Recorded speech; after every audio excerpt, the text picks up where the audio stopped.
Hello, everyone. To those just tuning in, welcome. To those who've been checking out sessions throughout the day, welcome back. We hope you're enjoying the content and looking forward to more awesome presentations coming up. A big thank you to our partners and speakers for helping us deliver a fantastic program.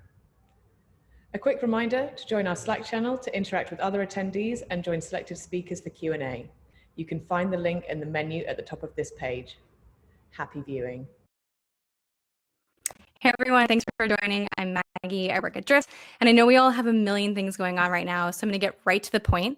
I'm not going to share a polished and perfect story from end to end. I'm going to share the tactics that I actually use at Drift to ship the right thing on time every time. And the challenge here, as you know, is that there's so much wrapped up in what it takes to ship something. Shipping is really hard. And maybe you're super confident that you have the right thing going. But if you're really honest by this point, you might have doubled, if not tripled, the estimate that you started with. Or maybe things are humming along, but then when you go to start getting excitement and telling your sales team about the thing that you're working on, they're kind of like, yeah, that's great. But like, what about this other idea? Or maybe you're working on a feature or a project that was handed to you from the leadership team and you have no idea why you're doing it or what the impact is going to be, especially when you have a better idea that you think you really should be working on. So you probably find yourself turning to Google and you're finding a million articles on whatever one of those problems that you're having, but none of them seem like they would actually work at your company with your specific process and team. And that's because product advice almost always lacks context. It doesn't describe all the factors that led to the success of a given method, because it's a lot easier to write an article about one thing that worked than to write an article that describes all the different factors that played into the success without either turning it into a book or giving away all of your company secrets. And that's because product is really a system. You can't truthfully separate out one part from the rest because it all plays together. Everything you do, how you operate, influences other parts of the system, making it really hard to figure out how to change or sometimes even where to start. But don't worry, it's not just you. We're all in this. Product is really hard. Marty Kagan, who's a partner at the Silicon Valley Product Group, even gives a talk with this title, which I love. And I wanted to call this out because it's important not to get discouraged and instead to see what you're doing as an ongoing experiment that you can tweak and test and improve along the way. So what I'm going to do today is share the tactics that I've used to help with different parts of the system, particularly that help me hit dates, build momentum for the company around what we're building, and then help us make sure that we ship things that our customers already love. And since I've joined Drift, which is just over 2.5 years ago, we've never missed a launch date.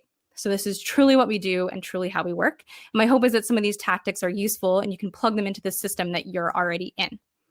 So if I were to lay out our product process out flat, it would probably look something like this. These are all the steps that our product teams go through to ship something.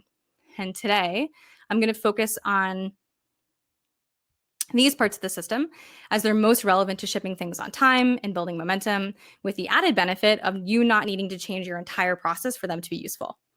And where I want to start with is dates. So you notice that this wasn't listed as one of those steps above, and that's because hitting dates has to do with how you organize your team when you get started.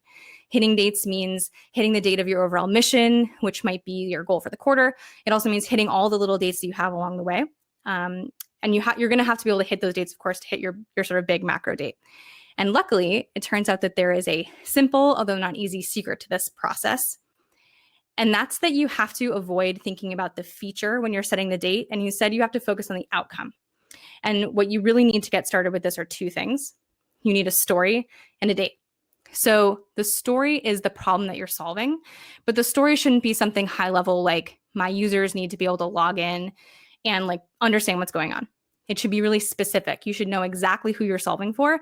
It's definitely not enough to say your user. I'll use Drift as an example. We sell into marketing and sales teams. So I could say the marketer needs to log in and do X, but that's not enough. Is it the CMO? Is it the VP of content? Is it the director of demand gen? Is it a social media marketing manager? Like, the more specific you are about who the protagonist is of your story, the more constraints you're going to create for your team, which is going to increase the likelihood that they're going to ship the right solution when the time comes to get there. So you have your story, and you have to pair that story with a date. And the date is how you understand how much the project is going to be worth to your business.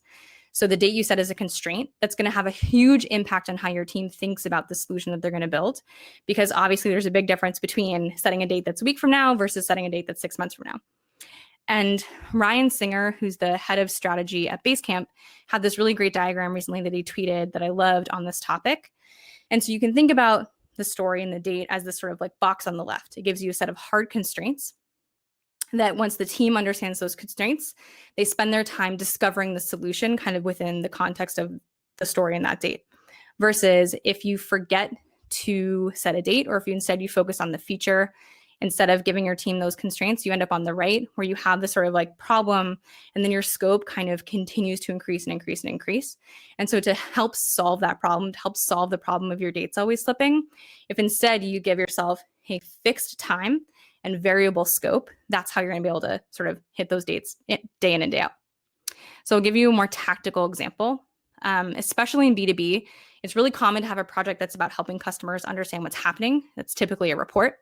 And so it's really easy to see how a team would start with this problem and say, okay, well, they need to understand this metric that has to be filterable by time, but then they have this other filter, maybe by geography. And then every customer is different, so they should be able to customize it. And you can see how your scope's going to continue to get out of control when you're working on this problem. But if you're being honest, you can probably also solve the problem by writing a SQL query and emailing your customer a date. So that's why the date is so important, because it's going to determine how far the team goes in solving the problem. And ideally what happens is the team ships the email, they'd run the SQL query, then they start building on that. So by the time the date comes to pass, you shipped several increasingly better solutions to the problem over time. So that's the real secret to hitting the date, is you have to have a story that is specific and relevant, and you have to have a date that matters, which means you have to have a fixed time and a variable scope for the feature that gets delivered. And one thing I just want to extra call out is that hitting dates is not about getting an estimate right. If you'll notice, like I didn't talk about sitting down with your engineering team and doing estimates. If you end up picking a date and mandating what your feature should be, you're going to get stuck in that land of story points and sandbagging your estimates and like constantly missing your dates. And that's just a terrible place to be, and no one wants to be there. So now that we know that we need a story and a date, we have to figure out what the story is. And put another way, the story is actually the problem that you're going to want to solve for. So at Drift, we use the job to be done framework, which boils down to what problem can you solve that will have the largest impact on the mission that you set out to achieve. This can be a little bit fuzzy, and the mission is typically a goal. Maybe you have OKRs. I'm going to assume that you have some kind of guiding principle about the stuff that you're working on at your company. And the key to getting a tight job to be done is a deep understanding of your customers. It's the number one most important place to start. You have to talk to them. You have to talk to them live. You yourself have to talk to them as a product manager. And I want to have a quick sidebar on this. We have a Slack bot that asks us every Friday how many user exposures we had each week. And I expect to personally never have a zero. And what I mean is truly like for the entire year, excluding PTO, a week should never go by without me speaking to a human being who is my customer. And if you're at a company that doesn't allow you to do that and you're a product manager, I probably would quit, because to me, this is the absolute best way to understand what you should be building. So let's assume that you're talking to customers. This is an example of what you might get from one of those conversations. So this is something that a real customer actually sent me when they were trying to describe what they wanted from my product. They went out and they built a workflow to explain to me what they were trying to do and how they expected it to work. This is gold. Because remember, if you're in one of those positions where you're building something that you maybe don't super believe in and you have these other ideas, imagine being able to go to an executive and instead of saying, hey, I think this idea is really good, you can go to them and say, hey, this is exactly what the customers want. This is exactly the problem that they're running into, and here's how we can fix it. So you've talked to your customer team, but it's time to expand that coverage. And I think talking to the team that spends their whole day talking to customers, the CSM team is, if you have one, is a really good way to kind of broaden out the knowledge that you're getting. So one tactic we have is, again, a Slack bot. It pings our team once a week with a topic that we're curious about, and it gets their feedback. And instead of you just kind of going out one-to-one and asking different people about their interaction with the problem, what this allows you to do is kind of crowdsource that knowledge. And then you end up seeing a really rich discussion between those people, which can be really helpful.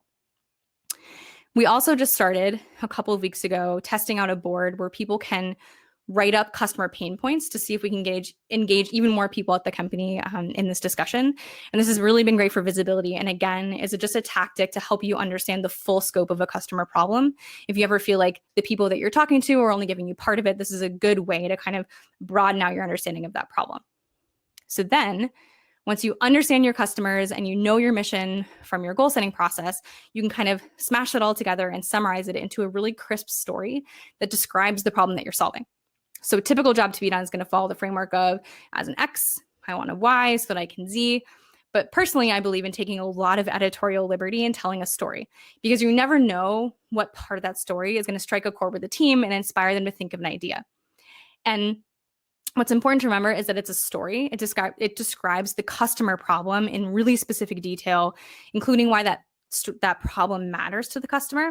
And it still does not and should not talk about the solution. You still haven't picked your features, meaning that the scope at this point is still variable. So you're still on your way to hitting your dates. So at the end of the day, when you're kind of done doing this sort of initial research phase into the job to be done, you should end up in a place where you can answer this set of questions.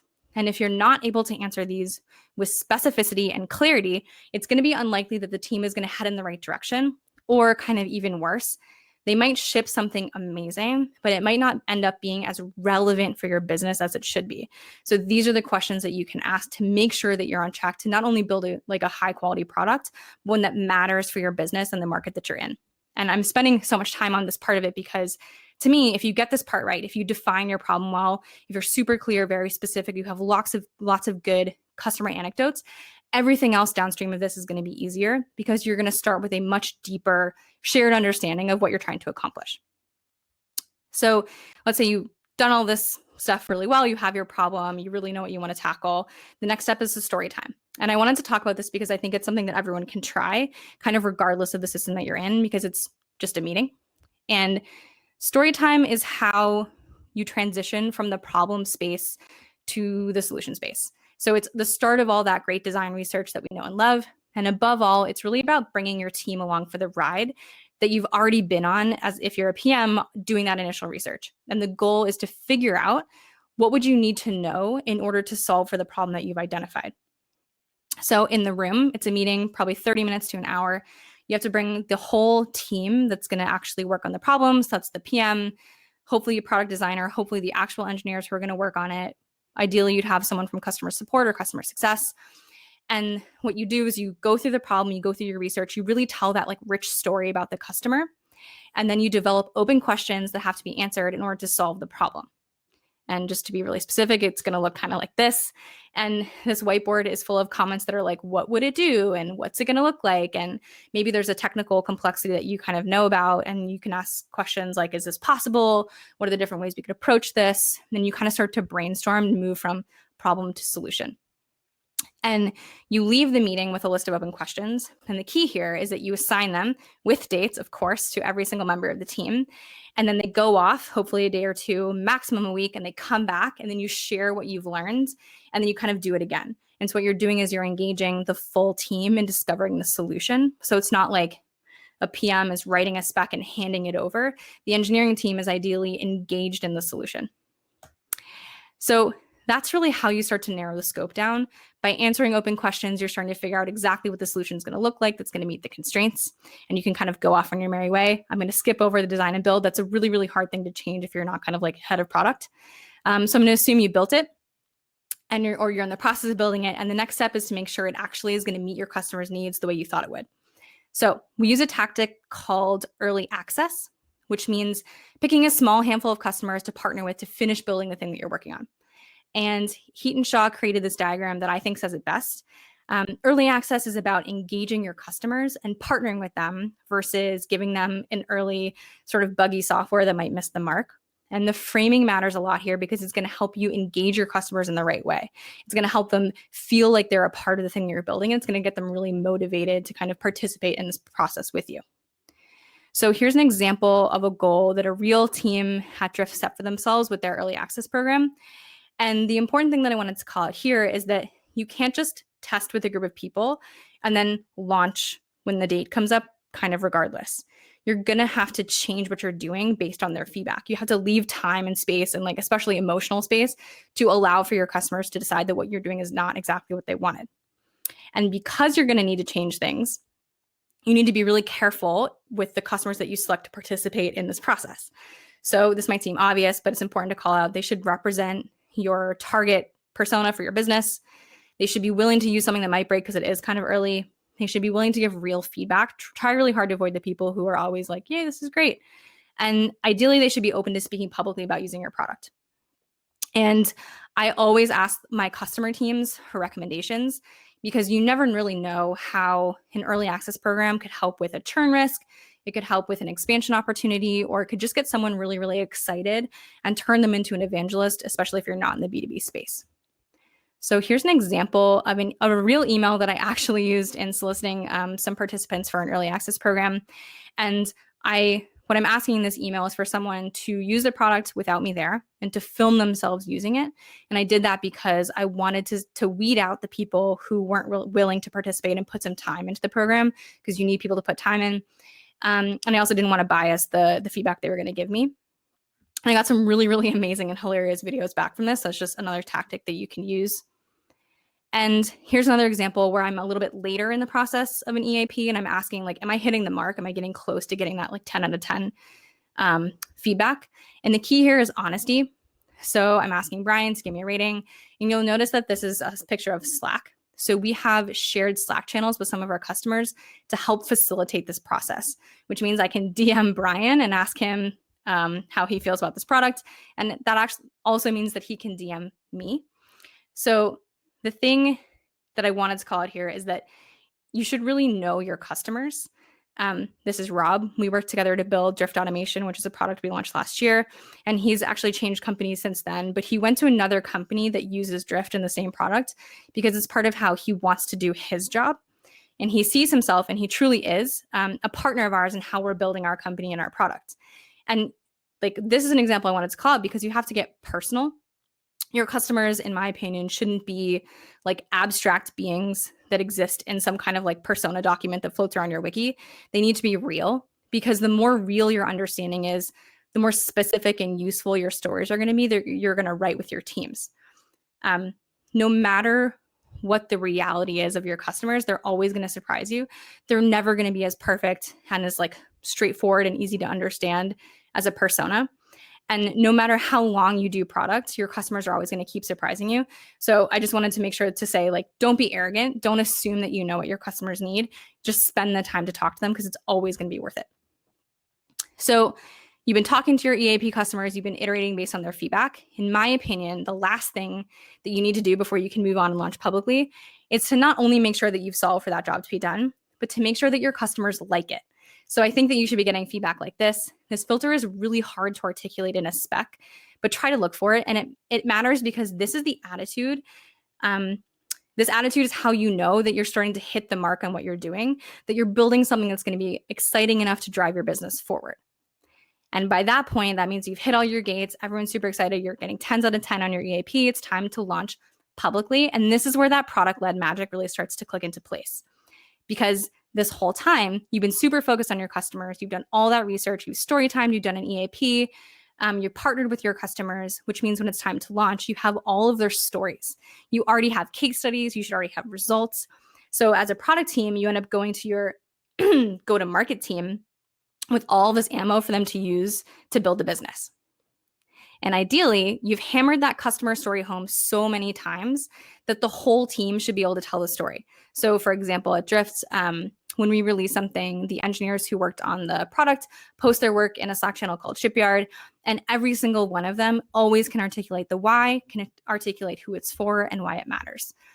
When we launched Drift Automation, like I talked about before last fall, the materials that we used were all about the person that we were building for and the problem that they were experiencing. None of this was about the technology that we were building, and it was really cool. So it's really important at this point to like tell that customer story over and over again, because it's going to be super relevant for the people that you're trying to sell to. And then another tactic, because a lot of the pushback you might get, especially if you work in the enterprise space as well, this is all well and good, but enterprise customers move slowly. They don't want to accept change. They don't want to be in part of an EAP. One thing you can do is to launch publicly, but then limit the release. Because if you've done a good job, if you know the story, if you really understand the problem that you're solving, it's going to be relevant for those customers. And then all of a sudden you're flipping the script on them and they're saying, actually, you can't get access to this thing yet. And then all of a sudden you get stuff like this. These are all examples from enterprise customers saying, wait, actually, I do want to participate in this. So you can build FOMO and kind of even engage those customers that you might feel don't fit this kind of paradigm. So at this point, you're a hero, you ship the thing, but of course, we're not done. You have to ask whether it worked. And I think about this step as really keeping the momentum going. And to do that, you have to keep learning. It's definitely not enough to do this process once. Like I said at the top, this is a system. So reps and sets are what's going to matter. And this moment is really how you refine your understanding of your customer so that your next story is going to be even better. So I think there's 3 distinct questions you have to ask after you've shipped something. You have to understand whether it hit the metric that you set. So definitely have a metric that you set before you ship something. You have to understand if it worked the way that you expected. Are your customers using it like you thought they would? And then the third one, I think, is do they actually like it? And answering, I think, these 3 questions are going to give you a much better, more rich understanding that you can use to improve the system the next time you go through it. And the other great part about this is that you can answer these questions regardless of what your product development system looks like. Even if you have to do it in your spare time, these can be done by anyone. And especially if something didn't go well, if you missed a deadline or something, if you're able to answer these 3 questions, you're going to be a hero for your leadership team when you go and give them that data. So I have thrown a ton at you. We've talked about hitting dates and jobs to be done and story times and EAPs, but you don't have to take my word for it that this process works. Here's a direct public quote from Adrian, another customer I work with. And this tells me that we probably spent just enough time with him. And while he is joking, I think, he's also part of a very public case study describing the impact that using the product that we built had on his business. So this is the kind of result and the kind of relationship you can get if you try to start following this process. And in seriousness, like Marty Kagan said, product is really hard. It's hard to get this right. It's hard to make sense of it, even when it feels like every part of the system impacts every other part of the system and you don't know where to start. But I'm hoping that you heard at least one thing today that sparks an idea for you or that you can try in the system that you're in. Because when you get this right, you can drive your whole business forward by telling the right stories and shipping the right things. So I'll just leave you with 3 questions to get your mind started and thinking what you could do. Do you know the why of what you're doing? Even if you don't, you don't pick what you work on, can you clarify the problem? Are you making your customers happy? If not, within the boundaries that you operate in, what can you do to change that? Can you talk to them a little bit more? And please just don't forget to evaluate what happened and use that to improve what you do next time. Do this a couple of times and you're going to be light years ahead of the people around you and other businesses. And that's it. Thank you so much.